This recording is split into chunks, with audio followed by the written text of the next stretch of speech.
Universiti seharusnya menjadi gedung ilmu melahirkan graduan yang matang dan rasional. 10 minit respons kali ini ingin membincangkan mengenai isu mahasiswa dan penglibatan dalam politik.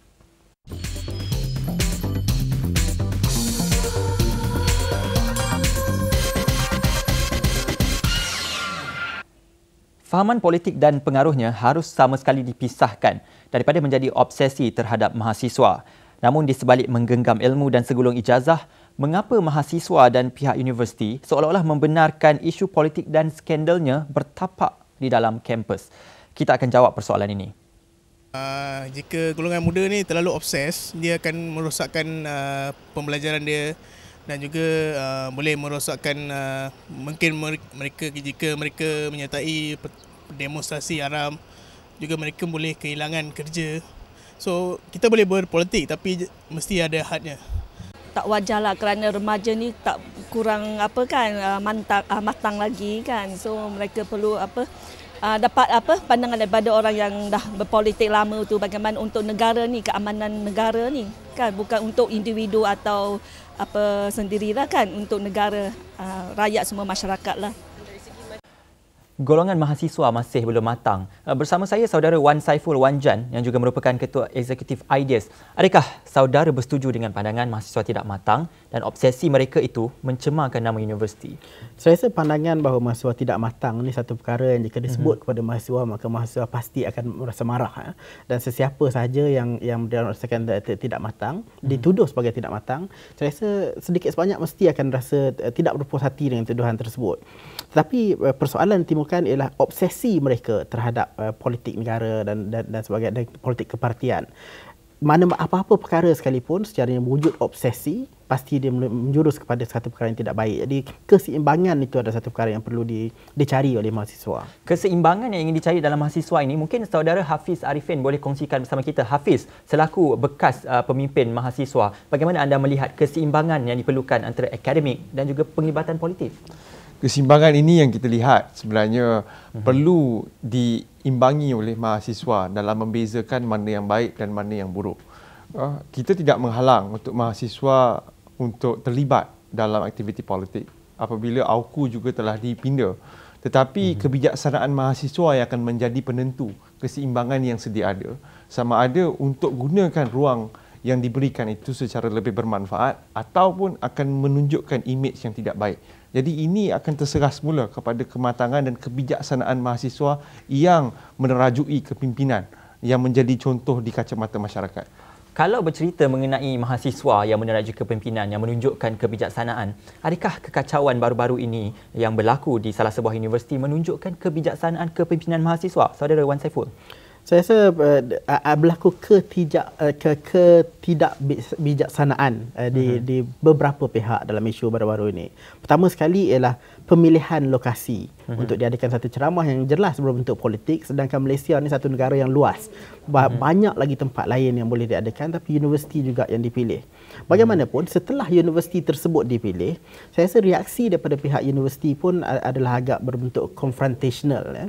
Jadi apabila ada provokasi sebegini, sudah pasti ada reaksi daripada mahasiswa. Hafiz Arifin, adakah politik di kampus dan juga Parlimen Belia tidak mencukupi untuk mahasiswa terlibat ataupun memantapkan diri mereka dalam politik? Sebenarnya pelibatan mahasiswa dalam politik jauh lebih luas daripada plenary kampus ataupun Parlimen Belia. Memandangkan pindaan-pindaan yang membenarkan mahasiswa berpartisipasi dalam politik juga boleh membenarkan mereka terlibat dalam aktiviti politik luar. Cumanya dalam hal ini sepatutnya ruang yang telah diberikan ini digunakan sepenuhnya untuk kecemerlangan mahasiswa. Untuk pihak raya kampus perjuangkan berkenaan tentang kebajikan mahasiswa, manfaat pasal mahasiswa. Bagi Parlimen Belia perjuangkan suara-suara belia. Tetapi apa yang dilihat sekarang lebih berperjuangkan berkenaan tentang personality ahli politik, ikon politik yang akhirnya tenggelam tujuan utama platform yang kita berikan. Jadi ini yang kita tidak mahu. Adakah saudara Wan Saiful setuju dengan pandangan saudara Hafiz berkenaan mahasiswa lebih memperjuangkan pergerakan politik tertentu, dan adakah perkara ini salah? Saya rasa memang betul mahasiswa di mana-mana universiti pun, sama ada di dalam negara ataupun di luar negara sekalipun, ramai yang berminat dengan politik dan ramai yang berminat dengan politik kepartian. Bagi saya ini satu perkara yang saya tak nampak salahnya dalam perkara ini. Contohnya jika dilihat saudara Hafiz sendiri, contohnya kalau tidak ada kaitan-kaitan networking dengan ahli-ahli politik, pasti tidak akan berjaya seperti beliau sekarang. Jadi dalam hal yang sebegini, saya rasa jika digunakan dengan sebaiknya, ada faedah yang boleh digarap oleh mahasiswa tersebut. Tapi jika sekiranya menunjukkan obsesi yang membabi buta, inilah perkara yang negatif yang sebenarnya. Jadi anda berdua bersetuju bahawasanya obsesi yang berlebihan itu menyebabkan kemudaratan kepada mahasiswa itu sendiri? Hafiz? Saya setuju bahawa bila kita terlampau obses, ruang pemikiran kita, ruang pandangan kita terhadap satu perkara secara tidak langsung akan tertutup.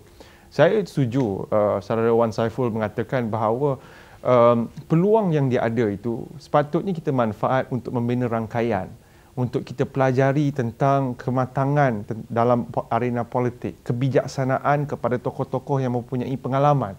Tetapi bukan kita ambil sifat yang begitu obses sehingga kan kita meletak tepi apa yang sepatutnya kita lakukan dan apa yang sepatutnya tidak kita lakukan. Dan akhirnya kita yang tenggelam. Yang ke depan adalah tokoh politik. Yang mahasiswa ini hanya dilihat sebagai stepping stone kepada politik untuk terus maju. Jadi ini tidak menampakkan satu penghargaan ataupun satu yang baik untuk mahasiswa. Jadi Hafiz, bagaimana kita nak menjadikan universiti itu sebagai neutral?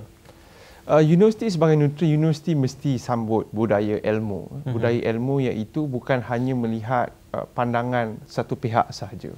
Buka mata kepada dua-dua pihak, sama ada kerajaan maupun pembangkang, dan bezakan kedua-dua input ini apa yang dapat dilihat sebagai baik dan boleh kita tegur.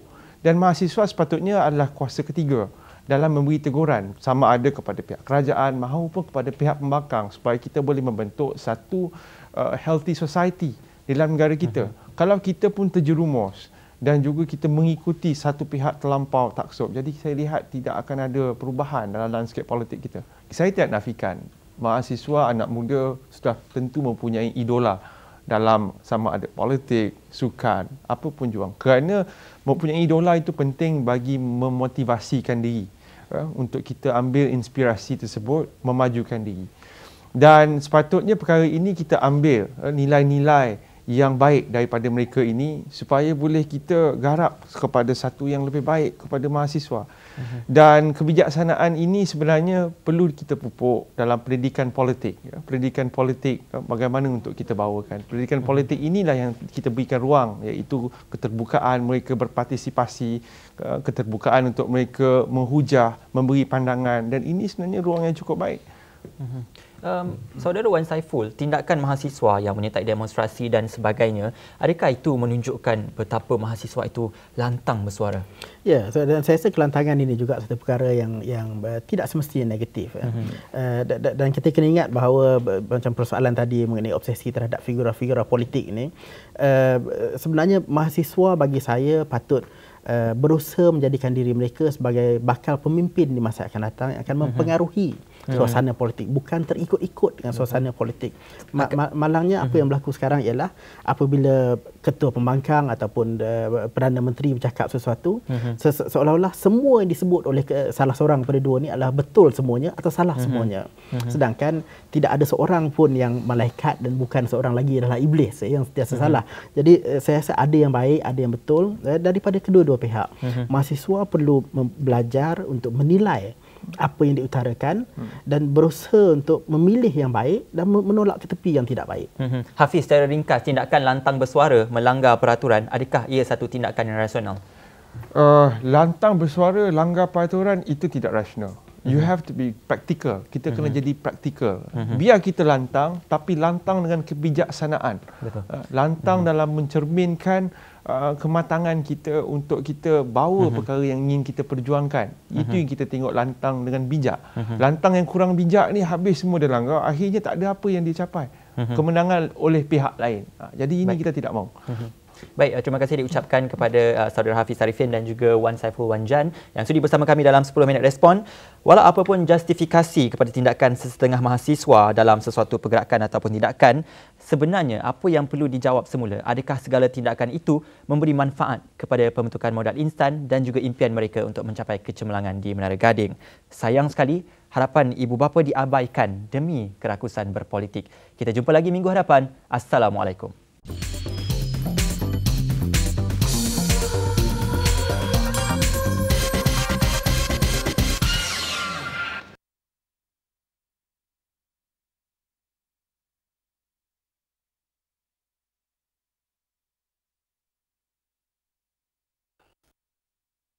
Kita kena jadi praktikal. Biar kita lantang, tapi lantang dengan kebijaksanaan. Betul. Lantang dalam mencerminkan kematangan kita untuk kita bawa perkara yang ingin kita perjuangkan. Itu yang kita tengok lantang dengan bijak. Lantang yang kurang bijak ni habis semua dia langgar, akhirnya tak ada apa yang dicapai. Kemenangan oleh pihak lain. Jadi ini kita tidak mahu. Baik, terima kasih diucapkan kepada Saudara Hafiz Arifin dan juga Wan Saiful Wan Jan yang sudi bersama kami dalam 10 minit respon.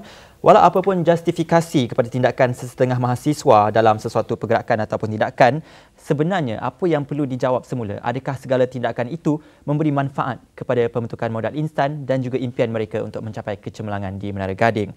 Sayang sekali, harapan ibu bapa diabaikan demi kerakusan berpolitik. Kita jumpa lagi minggu hadapan. Assalamualaikum.